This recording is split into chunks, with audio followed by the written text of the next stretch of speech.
So last night, Brian Williams, NBC's been promoting this for about a week, maybe 2 weeks now, actually. Yes. Last night, last night NBC aired the Brian Williams interview with Edward Snowden.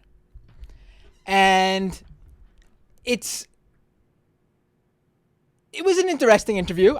There were some things that we learned, some things that we already knew, but it definitely showed that Edward Snowden has not changed what he's been saying all along. Right. There is no fault in anything he was saying. There's no contradiction in what he said months ago to today. He has been on point with what he said, and he has not wavered on what he has said. And I will give props to Brian Williams for actually conducting a very good interview. I really expected it to be not very good, just to put it plainly. I thought he would be maybe very biased against Edward Snowden. But he wasn't, and it was a really good interview. And I appreciate journalism. A totally fair interview. Yes, I appreciate journalism, yes. And you should go listen to it. It was about an hour long, probably about 45 minutes with commercials. But it was something that you need to listen to. It was important. I don't approve of NBC's coverage of it while it was showing, where they asked their viewers to go online and tweet whether they believed he was #patriot or #traitor. Oh my God. I missed that. You can pretty much believe who said traitor and who said patriot. A lot of people on both sides. Interesting, though, was I remembered on the Today Show on NBC. Yesterday morning, they asked their viewers what they thought about Edward Snowden, and about 57%, maybe 54%, thought he was a traitor. Wow. And then That's a really high number. And then they asked again today. 60% now believe he's a patriot. Listen. That's wow. It is dumb to just paint this black and white like that. It doesn't help anybody. It doesn't make any sense. But if you're going to, and you're able to change people's minds, because let's face it, if that many people's minds are changing, then obviously no one, or a large majority of those people, let me correct that, large majority of those people probably never heard Edward Snowden speak before. Never heard his side of his version of events. That's like the old McLaughlin style thing. I just got to say, like, patriot or not. Yeah, no. Eleanor Cliff. And I'm bringing this up because I want to go through some quotes, and in doing that, I want to bring up what my problem was, and that was the response from the U.S. government. The Secretary of State. The Secretary of State, yes, John Kerry, to this interview. And if you're just looking at this at a PR level, at a trying to win over the public, the American people, and the U.S. government sends out the Secretary of State to say what he said in the manner he said it, and they think that is the appropriate way to handle it, then just right there, on just the visual aspects of it, how you're portraying it, is just unbelievably stupid and wrong. And if you ask me, it shows when you have to use that line of attack and word and phrase things in that way. You're worrying this guy who you're trying to attack and discredit might have a pretty damn good point. Edward Snowden last night on NBC, speaking with Brian Williams, once again reiterated that he has no relationship with the Russian government at all. He said he is unequivocally not working for or with the Russian government. He has never met with Russian President Vladimir Putin. You might remember Vladimir Putin was doing a live interview a couple of weeks ago on a Russian show, and Edward Snowden was one of the people who submitted a video question. That is the most contact, I believe, Edward Snowden has ever had with Putin. Snowden continued that he didn't bring any documents to the country after he left Hong Kong. which has been corroborated with all the journalists who have worked with him. Glenn Greenwald especially has said he met with Snowden, he took the documents, he has the documents. In fact, that's why Glenn Greenwald's partner was taken custody of by the British police, because they believed he had the documents. Snowden continued to say, he went even further to say that he didn't have control or access to the documents, in part because he knew that to Russian spies, he looked like, and this is his quote, Tweety Bird to Sylvester the cat. He continued that so many things were being told by the government simply wasn't true, and he was asked about what 9/11 meant to him, and he said he never told this to anyone publicly before, but he was in front of the NSA headquarters when 9/11 happened. His grandfather was working for the FBI and was in the Pentagon when the plane hit on 9/11. He tried to join the army and realized it wasn't for him after he broke his both legs. And then he still wanted to serve. So that's when he got involved with the technical, the computer aspect of working for the government with the NSA. He believes he's still working for the government, being that all three branches of government, because of these NSA leaks provided by the whistleblower that is Edward Snowden, all three branches of government have passed some sort of reform. Because of these leaks. Not any other reason, 100% due to these leaks that are only made possible by Edward Snowden. He continued that the music is, in terms of facing the music, which we'll get to in a second with this clip we have, is not an open court and a fair trial.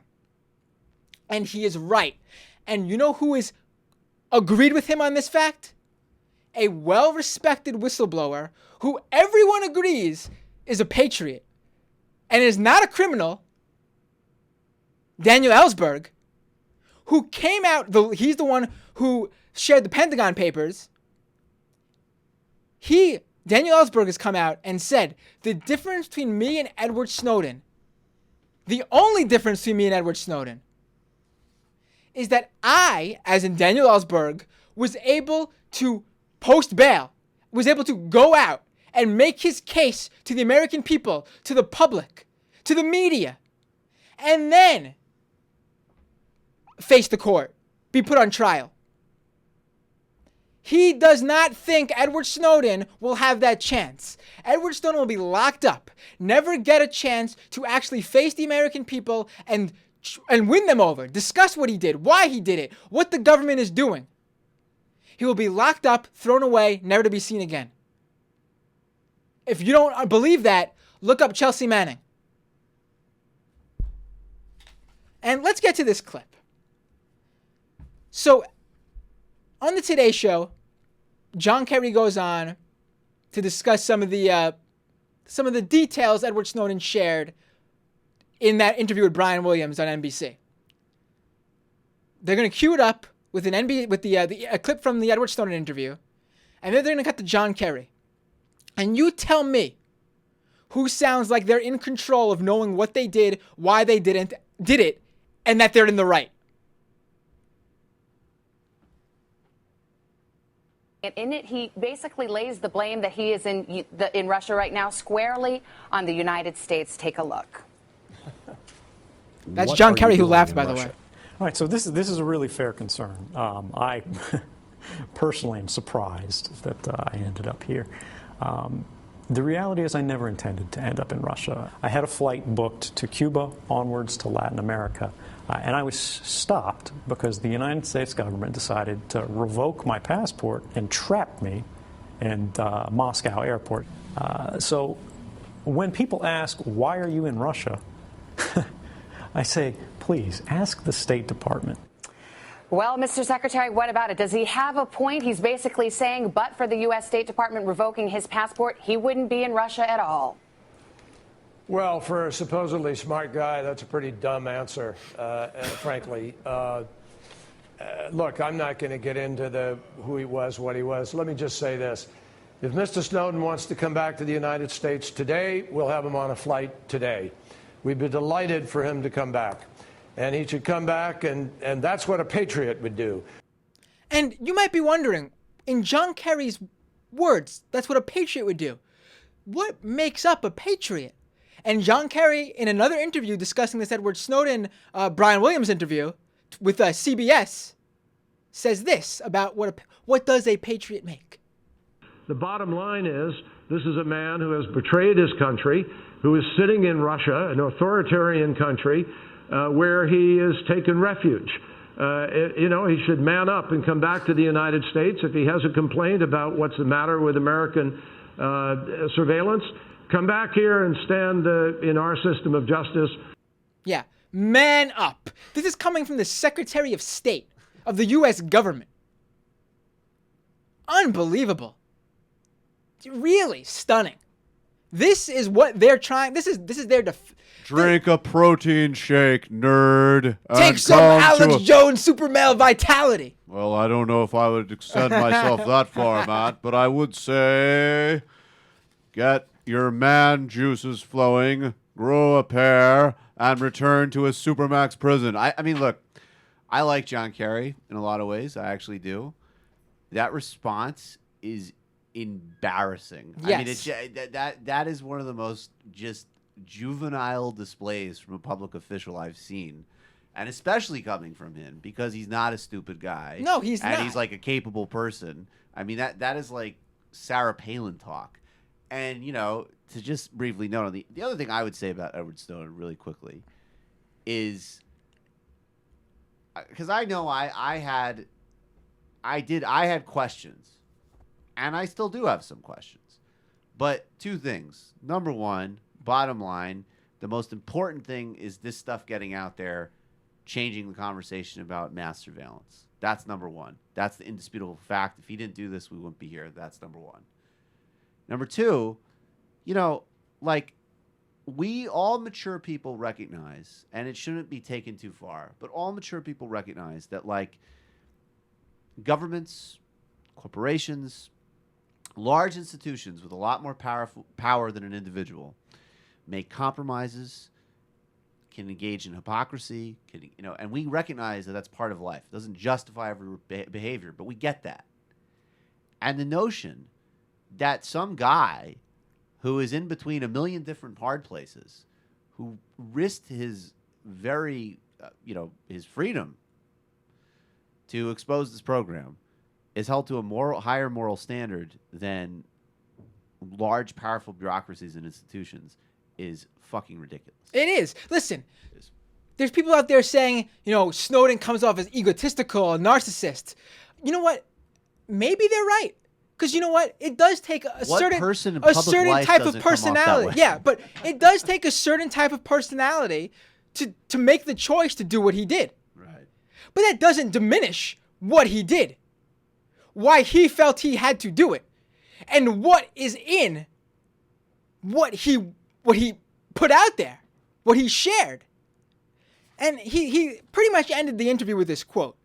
And it's a quote that you hear, at least I did, at an elementary school level. Right. Like 5th, 6th grade, when you're learning about, government and social studies and law and justice. What is right is not always the same as what is legal. And he makes the case here, and it's a pretty damn good case, much more compelling than the case of man up.